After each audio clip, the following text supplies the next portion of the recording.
Starting in about 2020, the emerging pandemic rapidly disturbed global economic conditions and posed a significant threat to economies worldwide and all of their respective markets, after many years of what most of us have found to be fairly stable growth in earnings. In early 2020, when the pandemic was announced, many world markets plummeted, losing over trillions of dollars almost overnight. As well as impacting markets and economies, of course, people were sick, dying, locked down, and afraid. As well as affecting individuals and communities directly, the pandemic impacted several different pillars of our economy: geopolitical turbulence, market volatility, supply chain issues. We all remember the toilet paper shortages, work shortages, job loss, travel disruptions, which are ongoing, changes, of course, in our spending behavior, online shopping, savings. Many people locked down and didn't spend money, and just generally, I would call it chaos. Overall, during this period, most people experienced a deterioration of their economic and social conditions, and I would argue that there's a significant rise of disparity in many places in Canada. I know there are very many more knowledgeable speakers than I to speak on the economic impacts and the stock markets. I see my good friends at Leith Wheeler are up after me, so I won't steal their thunder, and I'll keep it brief and to the point of our discussion today. The Reader's Digest summary is world financial markets have endured whiplash. They've been sell-offs and rebounds, sometimes on more than once or twice a week over the last 2 years. It's been exceptionally volatile. Some sectors have been impacted more than others, and I can tell you for the communities that I work with, it's been a very turbulent and challenging and stressful time. As a result of this volatility, many trusts have found that they are now down in value. Other trusts have concerns about what their annual revenues will be that they can put towards projects and proposals. Some trusts weren't able to spend money during the pandemic and are sitting on unspent cash and not sure what they can do with it. And at the same time, many communities access trust capital for things like emergency funds and payments out to their members who are struggling. And more recently, we have started to see a rise of price inflation. I know it costs me almost twice as much to fill up my car as it did a month ago. And now, as a result of the inflation, we're seeing rising interest rates designed to try to curb that inflation. All these things have further added to the market instability. And of course, while all this financial drama was going on, communities have been in lockdown, grieving, unable to meet and share information, unable to attend funerals, let alone have trust meetings. At the same time, many of your members have no doubt struggled and endured a worsening of social conditions. Poverty, addiction, stress, unemployment, exhaustion. These are the words that I'm hearing in the communities that I visit. Many of these things have no doubt thrown somewhat of a monkey wrench into your community's trust and wealth plan. The market instability, inflation, rising rates, social disconnection, and lack of communication have likely led to some concern among trustees and or among your community members as to the health and welfare of your trust. Today, this panel is going to touch on the impact of some of these things and what you collectively as trustees can do to forge a path forward from the fallout of the last couple of years, a path to support your trust and to support your community's wellness and recovery. I have no doubt that many of the other speakers at this conference will delve further into these topics and provide valuable insight as well. Please welcome Joy Davis, our moderator.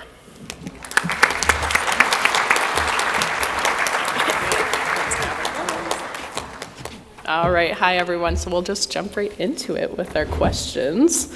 And Linda, you just spoke, so we'll come right back to you with a great long question. So Linda, you spoke in your opening remarks about all of the turbulence in the markets and potential loss of revenue and even capital in trust investments. Can you further detail how this might impact a community's capital, a community's trust, and what steps they might take now to assess and manage this? And then it's not done. And or, as a steward, what steps should trustees now take to protect the community's wealth? Awesome, thank you, Joy. In terms of the impact on trusts, yeah, I'm pretty loud already. The two, I guess financially, the two main things we're seeing with communities we're visiting is concern about revenues, concerns that because of the corrections in the market and the various things going on in the market that their trust is making less money For many community trusts, that will either impact their annual payment this year or potentially next year. And the other thing we're seeing, of course, is community trust values that have just gone down, and the concern about how that will impact future income and other planned capital draws. Of course, at the same time, some communities did capital draws for community emergency funds or other projects, and so that, depending on the timing, may have also really reduced the value of the trust. And so I would say those are the two main financial impacts, but otherwise I think we're seeing kind of everything where communities have great needs, and so we're seeing, I know in some of the trusts we work on, we're seeing increased requests for funding from the trust coming forward. We've also had one community that was unable to spend their trust dollars, and so they're asking, like, what do we do now? Do we still have access to those dollars? And then a little bit about what I spoke to earlier was just the lack of communication and gathering, and that ability to share information, I think, has left a lot of members and leaders and trustees wondering how things are going, and how the trust is going to be able to help them now, support them to rebuild and regain their community's wellness. You asked as well about steps to move forward. And I'm a big fan of wealth planning, and that's something that we do with all of our clients at CIBC Indigenous Trust. And that means, you got to start where you are. None of us can change what's happened over the last 2 years. What we need to do now is reflect on our planning to determine how our path forward looks. And so that's both short-term planning for maybe this year might look different than it has in the last few years, but also planning how to get back on track. And so I would say the steps for planning would first be information gathering, like meeting with your investment managers, finding out how your portfolio has done, what steps they've been taking, and reassessing your portfolio and your investment plan and asking those hard questions together with your investment consultant and advisors about, has our risk profile changed? Have our goals changed? Do we need cash more than we need capital growth? Is capital protection and rebuilding our trust the most important? So just going through some of those hard questions to start out where you are. And then I would say your next step would be to assess sort of the indicators of your trust's financial health. So how's your portfolio done is obviously one. What are your asset values? What are your expected revenues?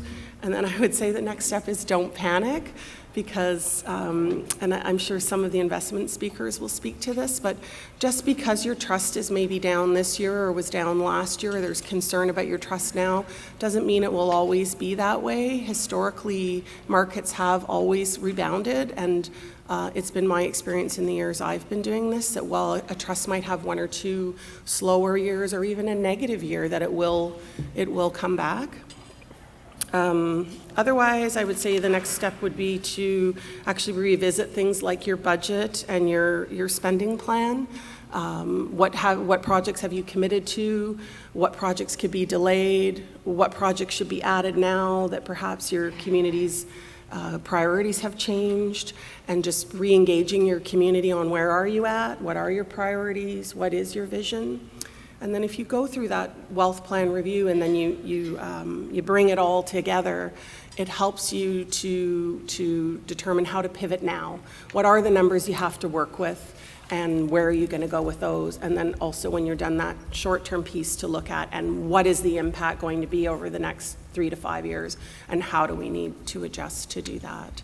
And I would say one of the hardest parts about being a trustee is being a trustee in a year that's difficult, because there's your concern as, how am I doing as a steward of my community's wealth when my trust has lost money? But there's all of your members asking the same questions of, oh no, our wealth fund has lost money, what are we going to do now? So I think the planning bit and just getting your head around where you're at and asking those tough questions is really going to help you adjust your plan and so that you can have future success. Thank you, Linda. That was very thorough, wasn't it, everyone? She touched on every possible thing. No, that was great. Thank you, Linda. All right, so we'll head over to Jamie next, if she's ready. What are you seeing from your clients in terms of leveraging of their trust property for various projects? Yeah, that's a really good question, Joy. And I'm just going to take a step back from that question for a moment. A lot of you will know me from my previous life as a lawyer. I spent about a decade drafting trust agreements for nations across the country, and that was work that I was really honored and privileged to do for our clients. And the leverage issue and the ability to use capital was probably one of the most important and yet challenging aspects of the decisions that our clients would have to make when they were deciding how they wanted to structure their trust and what they wanted their trust to be able to do for them in the future. And it's a difficult issue. There are no easy answers. There are some communities that are quite comfortable in allowing their trust to leverage their capital value as security for lending, even encroach on the capital itself if there are projects in the community that go beyond their spending capabilities just from income alone. But that, of course, has to be weighed against one of the primary motivators for establishing a trust in the first place, which is, generally speaking, to preserve the capital for generations into the future. And that desire to preserve capital is also impacted by a variety of factors, such as the source of the funds that are going into the trust, the purpose of those funds. So, for example, if the funds are coming from a settlement with the Crown from a historic grievance, whether it's treaty rights, Aboriginal rights, mismanagement of funds in the past, you have to ask yourself as leadership of your community, what is this money meant to replace? And sometimes it's meant to replace money that the community should have had a long time ago. Sometimes it's meant to replace land, which the community should have received and never did. And that impacts what the future plan is for those funds. Because if the community had received the land that they were meant to receive, that land never would have been alienated. Our people don't alienate lands. We hold them communally for the benefit of all of our future generations.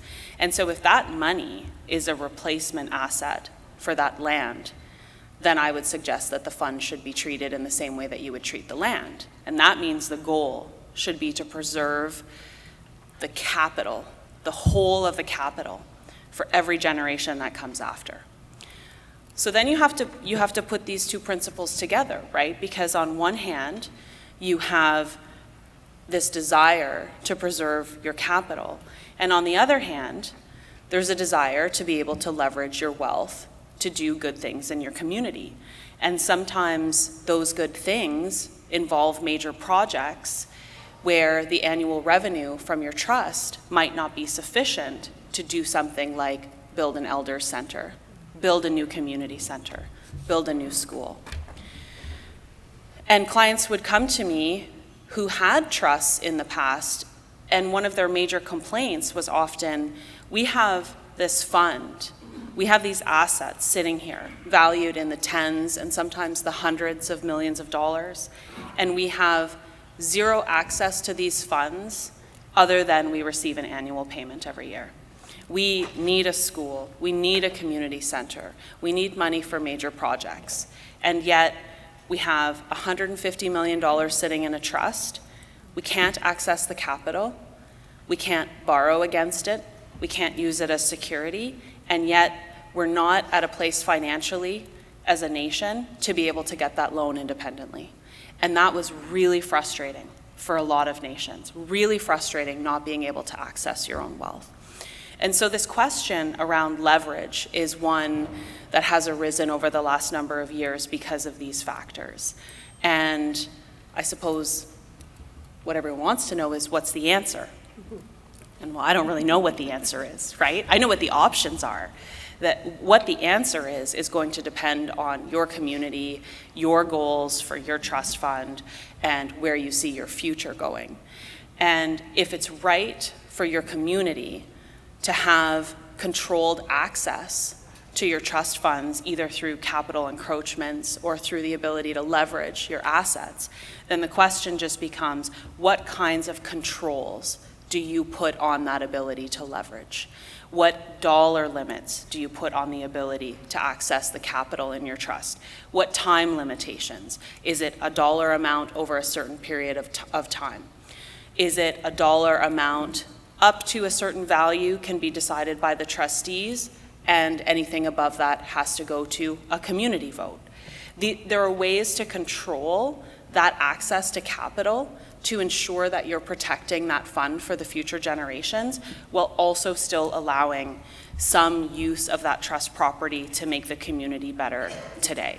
And so these are important questions, and there's no one answer and there's no right answer for all communities. It's just a question of what your community needs and what you see as your future and what your needs are in the community, and whether leveraging your property is something that the community is comfortable with and something that will benefit the community into the future. That's a great answer. And I have a follow-up question for you, so maybe get some water there. With the interest rate environment changing, we all know that, do you think that your clients will be rethinking their leverage options or deciding not to use their trust property as leverage at all? Yeah, that's a really important question too, right? So I think in any case, if you're leveraging your trust property, just because you have the option to leverage your trust property, A, it doesn't mean that you should, and B, it doesn't mean that you ever have to, right? So if you draft the option into your trust agreement so that you can use that property as security for capital projects in the future, at that point, when you're considering actually using your trust property in that fashion and doing a project, that's when you need to get really good financial advice. Things are changing today. We're all hearing, Linda mentioned a few of the words that we're all hearing a lot these days: inflation, stagnation, unemployment, recession. These words are really starting to become quite regular if you're reading the papers, if you're following what's happening in the world markets. It's an uncertain time. And so the decision to leverage your trust property today is very different than it would have been 2 or 3 years ago. We're coming out of a period where we had historically low interest rates and yet still very strong markets. So for most of our clients who were invested with reputable investment management firms, who had well-balanced, well-structured portfolios, they were still seeing excellent returns on their trust property. At the same time, they were able to get fairly significant loans on really reasonable, really low interest rates.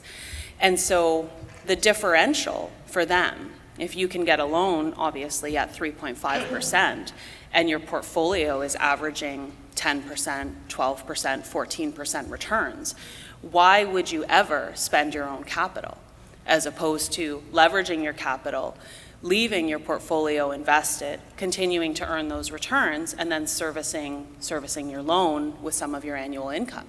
It was a no-brainer. You were still making money with your own money and not giving up those big projects that you wanted to do. Things are shifting a bit, and that's not to say that, I know people are getting in a tizzy about interest rates, but generally speaking, we're still in a pretty favorable interest rate market. It's just not quite as favorable as it was.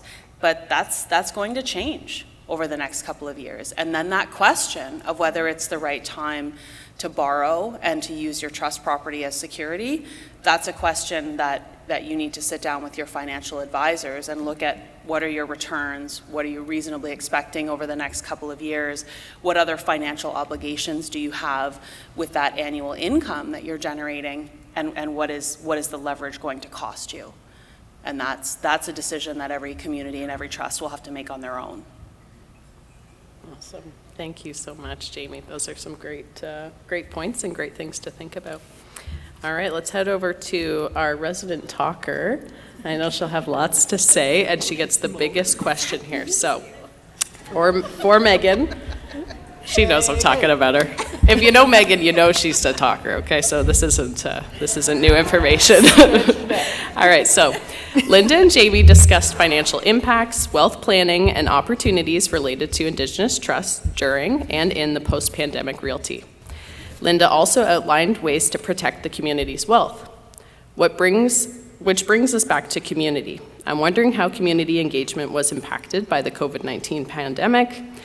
What were some ways that communities were engaged during a time when we were all asked to stay at home? How did trusts address any communications challenges and ensure their members stayed up to date? Thanks, Joy. I have this irrational need, too, to sit as close to microphones, or if you've ever seen me on a virtual call, too, you can only see my forehead because I think people can hear me better if my voice is right by the speaker. So, Tansi Kwaskochadigas Snitsi Kason. So, I am called Jumping Frog, and I am here today to talk to you about community engagement. And it's interesting being in this space and preparing for this question, because I was preparing for this question at home, much like Linda in sweatpants, you know, and thinking about us all coming back together, right? And coming back into this 3D network of shared learning. And this is what pre-COVID was for a lot of us, and especially when it relates to community engagement. A lot of our community engagement was in-person meetings. It was sharing food together. It was coming to these conferences. I was stepping into this room earlier and I saw many people that I was realizing last time I saw you in person was 3 years ago. And so seeing these family members again and creating these 3D spaces, this is what community engagement largely was pre-pandemic. And then all of a sudden the world shut down, right? We were all asked to stay inside. We were all asked to, you know, protect our most vulnerable by being extra safe. And for a while there, we saw sort of a shutdown in that communication. We weren't sure how to navigate this new world. We weren't able to have in-community meetings. We weren't able to share food together. We weren't able to come to these conferences. And so we were collecting all of this trust information, but how were we communicating it out? Because we were so used to doing that in-person engagement. And so we started to see this shift in this sort of technology revolution. And it's strange for me to be talking about it because I still, you know, shake my phone like an Etch-a-Sketch to get it to work. But we moved into this new world where now all of a sudden we were using things like Zoom and Microsoft Teams and Blue Jeans and every other, you know, virtual sharing. FaceTime. My dad knows how to FaceTime now, which is, you know, great. But anyways, we saw us move into these virtual meeting spaces. And then we also saw a shift in using things like social media to connect with our members. And then we started to see increased engagement, which is strange to say because pre-pandemic, we did all of our engagement in person. But I think for many of us, especially working in Indigenous spaces, being part of Indigenous communities, we know one of the largest things that we struggle with is connecting with our off-reserve members. Many of our members have moved out of our communities, and they've moved into urban populous centers, and it's hard for them to get back to the community to be able to participate in those in-community meetings. And what we started to see through this shifting technology revolution and pandemic, and we're all at home, is we started to see off-reserve members coming back to the table. We saw them engaging on Facebook. We saw some of our trusts set up specific trust Facebook pages so they could share newsletters and updates. We saw communities using Survey Monkeys so that they could engage with on and off reserve members around their priorities. And then we saw virtual meeting spaces where we had, we went from 10 members in a community meeting to we're seeing 70 because people are able to access it from anywhere in the world. And so we went through this, and now as we come out of the pandemic, can we even say that? The pandemic's going to be around forever, isn't it? When I was writing it down, I was like, post-pandemic, ? But, we're starting to now see sort of a hybrid of availability of technology where Indigenous communities, Indigenous trusts, and that engagement can largely be structured around this hybrid model. We just did a community meeting in Joy's community 2 weeks ago where they had some of their members participating virtually and some members in the community in the space. And so we're starting to see that shift. And, Indigenous people were so used to adapting. I mean, we adapted to the new economy with the fur trade, and we've had to adapt our Indigenous worldviews to fit into this non-Indigenous space, right? And so much of the things that we're talking about today, too, they aren't sort of definitive suggestions for what you should do, but we're trying to work off those Indigenous worldviews and give sort of that framework of how can we approach this new world. And, you know, we Indigenous people are strong and we've learned to adapt. And so how are we going to adapt to this new space to continue that increased community engagement? I did say so much. They gave me 5 minutes, but I flipped my phone upside down. So. She's like, I don't care. Yeah, I don't know how long I'm taking. No, that's great, Megan. And I knew it would be very, very thorough. It's always helpful when Megan steps in to answer a question. So here's another one for you, Megan. You spoke to the community communications revolution and how some of these shifts may positively impact the broader connections with off-reserve members. As part of these new communication strategies, are there any suggestions or comments on how to re-engage service providers? You know what, I'm getting notes from, if I don't say enough, I'm getting more notes. But it's interesting, I'm actually doing a master's in community development right now where I'm trying to deconstruct that definition of community, right? And I didn't realize that I had been living in this deconstructed model of community. There are community members in this room that are from a different community than me that made me feel like family. And so we're creating these new communities, and part of those communities are these service providers. You know, a lot of service providers offer the same services. I mean, it's true, right? A lot of us financial institutions, we offer the same services, but what's really important in a service provider relationship is building trust, building respectful relationships, and ensuring that those people are partners on your journey, and they respect your journey, they believe in your journey, they'll fight for your journey. And so your service providers, throughout this pandemic, we even saw it ourselves, it was hard to connect at the beginning, right? These service providers, they're managing your trust, they're managing your investments, they're preparing your audits, but how is that information getting to the community, right, if we've had this sort of communication gap? And so I think much like this technology revolution, which I've said 6 times now, so like chill, Megs, they know. But we're starting to see the re-engagement of your service providers, because that's really important, right? These are the people that you've trusted things like your trust capital with. And so one thing I would suggest, if I can give you anything with a service provider, is now that we're coming out of this pandemic world, ask your service providers to do a historical review of what's happened since pre-pandemic. Because a lot of the questions we're getting from community members is, well, what's happened over this time? We've heard all of these things with the markets, like Linda said. What's happening with our trust funds? Are funds still getting out to us? And for many of you that work in this Indigenous trust space, you know those funds are still flowing. But the community needs to see that too, and they need to see your service providers. So with one community recently, we did that hybrid model where all of the service providers came into a room and they presented to the community and they gave that historical outlook. So service providers, get ready. Like, get 3 years under your belt, and I'm sure many have been collecting that information, but definitely ask them to do that historical review and talk about those opportunities. And one other thing too, ask your service providers to reevaluate their service agreements. You know, in the past, with your service agreements, every service provider is going to have a different setup for fees or what they're delivering. And so maybe ask them to reevaluate that, right? If they're not going to be coming into the community as much because you're moving into this hybrid world of half virtual meetings, get them to reassess that. Get them to reassess what their commitment's going to be. I think that's important, right? And so CIBC, get ready. We may have some service agreements to rewrite. They're always ready.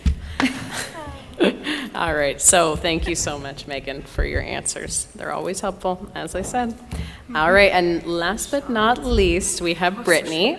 So, Brittany, how can a community trust ensure future generations and the youth of today are set up for success?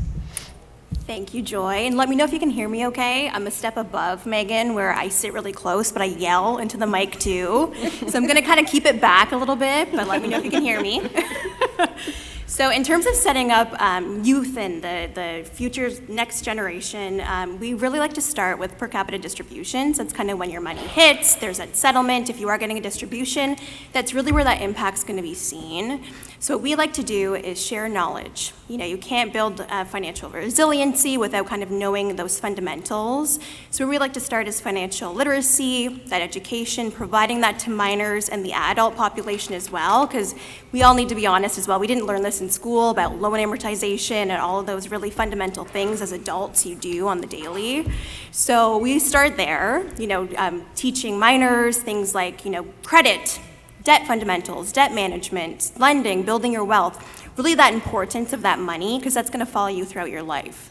So that's one of the areas we really like to start with, make sure that everyone's aware on the same page.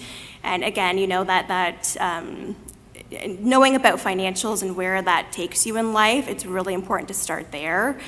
In terms of per capita distributions, we've all heard the horror stories of minors getting money. It's blown in a month on a car, blown that same day on a car, bought a couple TVs, and that's all depreciating assets that really don't get you too far. So we really want to make sure that minors are aware of that value of that money and where it can really take them in life and into the next 5 years, 10 years, 15 years, 20 years. So that's really important for us to start there. Another really important element, too, that ties into the trust and preparing your youth is really providing the opportunity for positive incentives. So a couple communities that I've worked with in the past, they've actually set up education funds for their youth. They set up a recognition system where they actually provide funds to their youth every month if they have great attendance, if they're getting A's in their classes, provide that recognition for them to continue that success and that educational attainment. So that's really important items there as well. But overall, there's a lot of different initiatives that I've seen communities set up in terms of, education, supporting that, and also providing that financial literacy education as well. So some really great stuff to provide minors, setting them up for the future the best way we can. Awesome. Thank you so much, Brittany. That financial literacy is very important. And so our last question goes to you. Other than financial benefit, what other positive impacts does a trust provide to youth and the wider community? Are there any other benefits that are provided? Yeah, great question. So kind of on the same vein, really providing that positive impact to community. In terms of trust, there's a lot of financial benefit, obviously, that's provided. There's distributions, there's annual income that can be used for programs, services, and community, but there's also capacity building. So really integral to what we do at CIBC, which we like to work with communities, whatever you need, we're there to support. If you want to take an item off our plates and put it onto your own to build capacity in community, we're all for that as well. So we really see a lot of opportunity for leadership opportunities on the trust. As Joy here, she's a community trustee. She's actually on 2 trusts in her community. She's really, really killing it there. But it really provides that opportunity to learn about the administration of trusts, learn about investment professionals, legal, all those tangible items that do come with that trust. There's a lot of learning there that is provided. In addition to that, there's also, leadership opportunities in terms of understanding how, to chair a meeting, to work with your chief and counsel, and there's a lot of professionals that you do work with in leadership throughout that life of that trust. So it really provides a lot of great learning. In addition to that, too, there's the funding of education, which I touched on a little bit, but it really ties here as well. So we also work with a community that since the inception of their trust, which was I believe 2018, 2017, they've actually funded every student to go to school, which was not the case prior to that. They'd have to turn eligible students away. They weren't able to provide that funding for education purposes. So since the start of the trust, since that annual income has been building, they've actually set up an education fund to send all their students to school. And that includes professional schools as well, medical, law. In my community, we can fund those, but it's only the first year of those schools. So you have to find other alternative resources. So this community actually, one of our clients, which has done a great job, they actually can fund all of their students and take them throughout that educational journey. So really important stuff there, and really building capacity is what we see, and there are a lot of facets of the trust. So really great opportunities. Thank you, Joy. Awesome. So that concludes all of our questions. So let's give the ladies a lovely round of applause.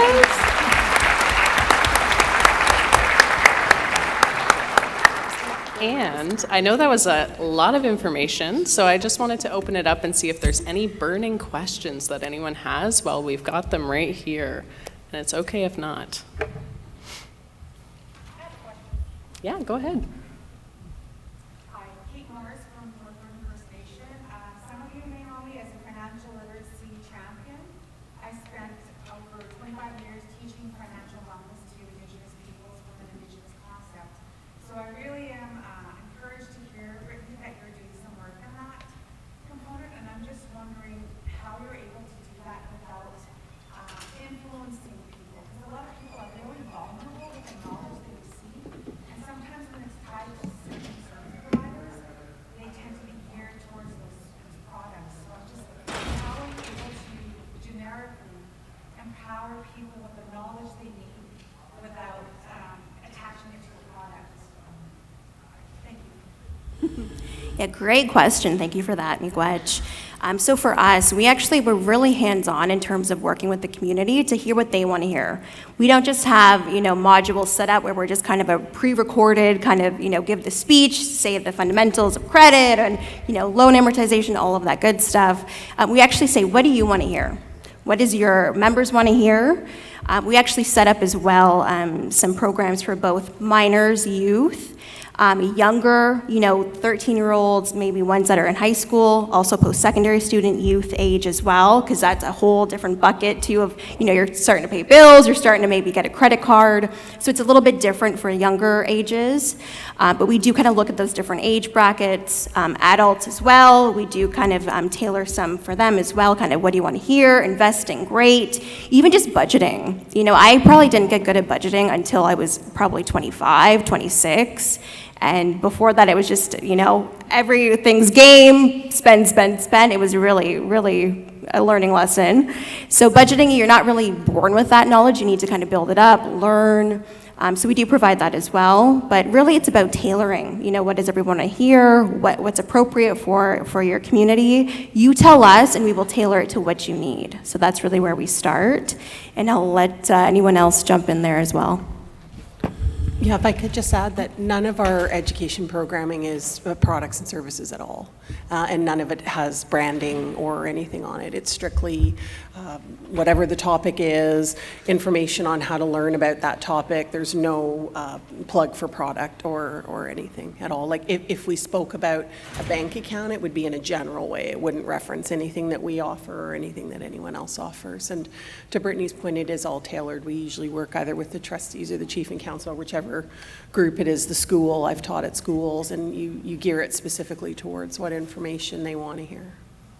And then many of us also do presentations for junior achievers and other programs like that as well to further bring information.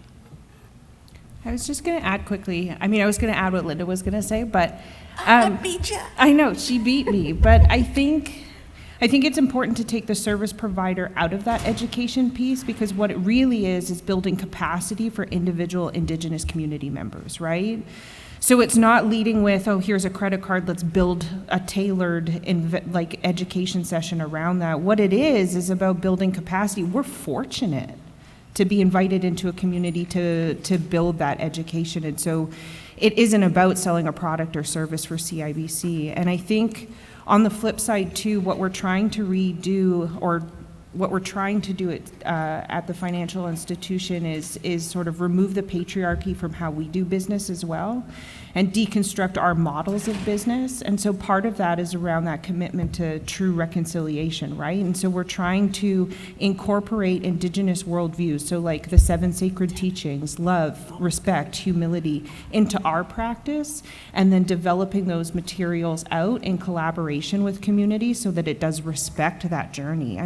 We're all trying to find ways to incorporate our Indigenous worldviews into the way we do business. And so the way we do business is also the way we educate, right? And as Indigenous people, we look holistically, we plan holistically. So while a financial institution might be able to provide some financial information, there has to also be that education piece. There has to be governance. There has to be administration. So hopefully that helps.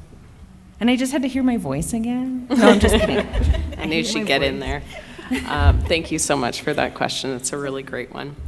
So I am getting the hook, or we're going to get drowned out with music here and told to leave the stage. So thank you so much, everyone. I know that they will offer any answers to questions if we didn't get to yours. But thank you so much. Have a great day. Thank you, Joy. Thanks, Joy.